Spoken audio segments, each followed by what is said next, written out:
Assalamualaikum warahmatullahi wabarakatuh. Alhamdulillahi wa kafa. Wassalatu wassalamu ala rasulillahil mustafa wa ala alihi wa ahli sidqi wa mal wafa. Ashhadu an la ilaha illallah wa ashhadu anna muhammadan abduhu wa rasuluhu la nabiyya ba'da amma ba'du. Thumma qala Allah ta'ala fi kitabihil karim, ya ayyuhalladzina amanu kutiba alaikumus siyam kama kutiba alal ladzina min qablikum la'allakum tattaqun. Shadaqallahul azim wa shadaqa rasulihil karim. Jagat media sosmed di mana saja berada, mudah-mudahan kita semua berada di dalam naungan keberkahan Allah Subhanahu wa taala. Marhaban ya Ramadan. Bulan Ramadan adalah momentum kita beribadah secara maksimal. Bulan Ramadan adalah momentum untuk meraih keberkahan Allah Subhanahu wa taala. Untuk itu ada di dalam suatu riwayat di mana orang-orang tua kita terdahulu membaca ini ketika menjelang buka puasa. Asyhadu an la ilaha illallah astaghfirullah nas'alukal jannata wa na'udzu bika minan nar. Paling tidak ada dua hal yang kita minta ketika memasuki bulan Ramadan, dan itu membuat Allah Subhanahu wa taala ridho kepada kita. Dan dua hal itu kita minta jika kita bertemu dengan bulan Ramadan. Rugi kalau kita tidak meminta dua hal yang kemudian ini. Dua hal yang pertama adalah asyhadu an la ilaha illallah astaghfirullah. Yang pertama, kita mengesahkan Allah Subhanahu wa taala, kita bertauhid kepada Allah Subhanahu wa taala, kita bersihkan debu-debu yang ada di hati kita, kita menambah dan meningkatkan keimanan kita kepada Allah Subhanahu wa taala. Bisa jadi ada debu-debu yang ada di hati kita ini membuat keesaan kita, membuat ketauhidan kita kepada Allah Subhanahu wa taala itu semakin menurun dan berkurang. Misal, bisa jadi kita tidak sengaja kayak percaya sesuatu yang punya kekuatan sendiri di luar kuasa Allah. Itu sesuatu yang sangat dibenci oleh Allah Subhanahu wa taala. Misal kita percaya kepada kesialan angka nomor 13. Kita percaya bahwa berkat doa Simbah, berkat airnya Simbah, kita kemudian sembuh.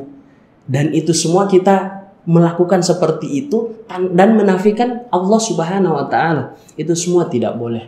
Makanya yang kedua adalah yang harus kita minta adalah istighfar. Astaghfirullah.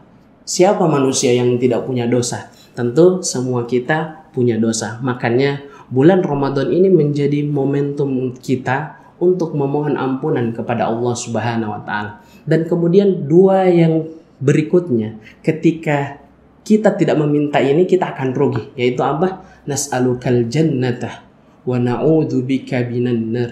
Kita memohon kepada Allah Subhanahu wa taala surga, dan kita memohon supaya kita dijauhkan dari siksa api neraka. Kemudian bulan Ramadan ini adalah momentum kita untuk menterapi diri kita. Jadikan bulan Ramadan ini agar kita supaya semakin takwa kepada Allah Subhanahu wa taala. Sebagaimana Allah Subhanahu wa taala berfirman, alladzina yunfikuna fis sarra'i wad-dharra'i wal kadhiminal ghaidha wal 'afina 'anil nas wallahu yuhibbul muhsinin. Tentunya ciri orang yang bertakwa di sini adalah orang yang mampu menahan amarah. Jadikan momentum Ramadan kali ini adalah sebagai terapi bagi diri kita untuk menahan dari amarah, untuk bisa menahan amarah. Kita tahan diri kita untuk marah kepada keluarga kita, marah kepada tetangga kita. Jangan jadikan alasan puasa ini untuk kita marah-marah. Saya saat ini sedang puasa, jangan pancing-pancing saya. Jangan sampai seperti itu. Jadikan momentum Ramadan kali ini tidak hanya marah-marah di dunia nyata, tapi juga di dunia maya. Jangan sedikit-sedikit kita merasa tersinggung dan marah atas status dan caption orang lain di story media sosialnya masing-masing. Dan yang terakhir, wasiat Nabi Muhammad SAW agar kita bisa optimal di bulan Ramadan ini, ahabbul a'mal ilallah adwamuha wa in qallah.